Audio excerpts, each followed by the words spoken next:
இன்னைக்கு நம்ம மேலப்பாளையம் சந்தைக்கு தான் வந்திருக்கோம். இந்த சந்தை எங்க இருக்கு அப்படின்னு சொல்லி கேட்டுட்டு இருக்கீங்க நிறைய பேர். திருநெல்வேலியில மேலப்பாளையம் அப்படிங்கிற ஒரு ஊர்ல தாங்க இருக்குது இந்த சந்தை. இன்னைக்கு நம்ம பார்த்தீங்கன்னா சுப்பண்ண மாடு, அதாவது காளமாட்டுக்கே ஃபேமஸ் ஆன சுப்பண்ண மாடை தான் இன்னைக்கும் நம்ம வீடியோ எடுத்திருக்கோம். காளமாடு விற்கக்கூடிய வியாபாரிகளுக்கு என்னென்ன பிரச்சனை இருக்கு, என்னென்ன சந்திக்கிறோம் அப்படிங்கிறதையும் அவர் வீடியோல ஃபுல்லா நம்ம கூட பகிர்ந்துருக்காரு. வாங்க வீடியோக்குள்ள போகலாம். அண்ணா வணக்கண்ணே. வணக்கம்ண்ணே. எங்க இருந்து வரீங்கண்ணே? எனக்கு ஊர் சிறியந்தூர் பக்கத்துல. பேரு வந்து? என் பேரு சுப்பு. சுப்பு. ஆமா. சரிண்ணா, என்ன கொண்டு வந்திருக்கீங்க இன்னைக்கு? இன்னைக்கு நான் 5 மாடு கொண்டு வந்தேன். 5 மாடு கொண்டு வந்தீங்க. 3 பசுமாடு 2 காளை. 3 பசுமாடு 2 காளை. பசுமாடெல்லாம் வித்துருச்சானே? பசுமாடெல்லாம் வித்துருச்சு, காளை மாடு விற்கிறேன். பசுமாடெல்லாம் வித்துருச்சு, காளை மாடு வரும் போல பாருங்க. எப்பவும் போல விக்கல. எப்போதும் போல காளை மாடு விக்கல. எதுக்காண்டி அப்படி காளை மாடு விக்காம அப்படி தேங்கி? யாரும் உழுகுற மாதிரி இல்ல. உழுகுத மாதிரி யாரும் இல்ல. விவசாயம் பண்றதுக்கு வாங்கினாதான் உண்டு. இப்ப எல்லாமே டிராக்டர், எல்லாமே மிஷின் ஆயிட்டு. அவ்வளவுதான், வேற ஒண்ணுமே இல்ல. வேற ஒண்ணுமே இல்ல. இது ஒரு பைத்தியம் பிடிச்சது காளமாடு. இந்த பைத்தியத்துக்கு வாங்குறவன் உண்டு. இந்த பைத்தியத்துக்கு வாங்குறவன் உண்டு. அது நிறைய பேருக்கு அந்த மாட்டு இருக்கு.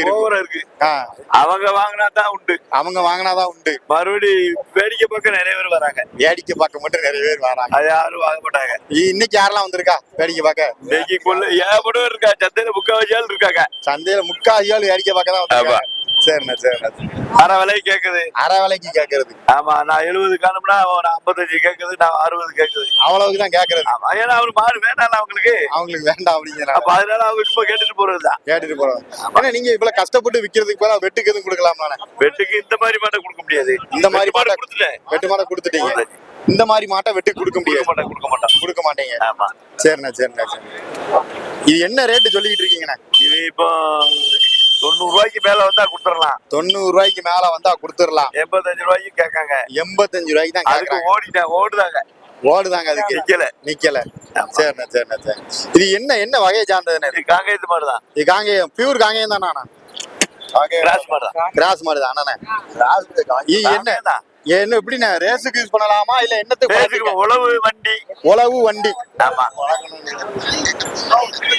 உழவு வண்டி எல்லாமே அடிக்கும். கடகடன்னு ஓடும். அதெல்லாம் நல்லா போகும்.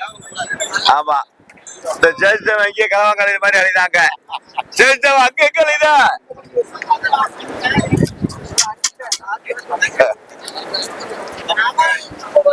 இப்படிதான் இருக்கு மாட்டு வியாபாரம். அது மாட்டு வியாபாரம் சொன்னாங்க ஒரு டயத்துல. அது உண்மைதான். இப்போ அப்படி இல்ல. ஒரு 1000 மாடு விற்கும் சந்தையில. 1000 மாடு விற்கும் நம்ம ஒரே நாளையில. இப்ப எப்படின்னு விக்குது? இப்ப இந்த 2 மாடு விக்குது. ஏதோ 2 மாடு வந்து வித்துருக்கு. 2 மாடு வந்து வித்துருக்கு. மாடு வித்து போச்சுன்னு நினைக்கிறேன். சரிண்ணா. மறுபடியும் இதெல்லாம் கேட்கறதுக்கு ஆளே காணும். இப்ப காளமாடை கேட்கறதுக்கு அந்த லெவலுக்கு ஆள் இல்ல. என்னன்னா பந்தய மாடு இல்லாட்டி இந்த காளமாடெல்லாம் அதிசய பொருளா தான் பாக்கணும். அதிசய பொருளா தான். பந்தய மாடு இல்லன்னா காளமாடு அதிசய பொருளா தான் பாக்கலாம். மாட்டுக்கு இல்லவே இல்ல. பால் மாட்டுக்கு இருக்க மவுசு காளமாட்டுக்கு கிடையாது. சரிண்ணா. இது எல்லா மாடுமே நம்ம சந்தையில கம்மி தான். வடநாட்டு பூராமே விலை கூட தான்.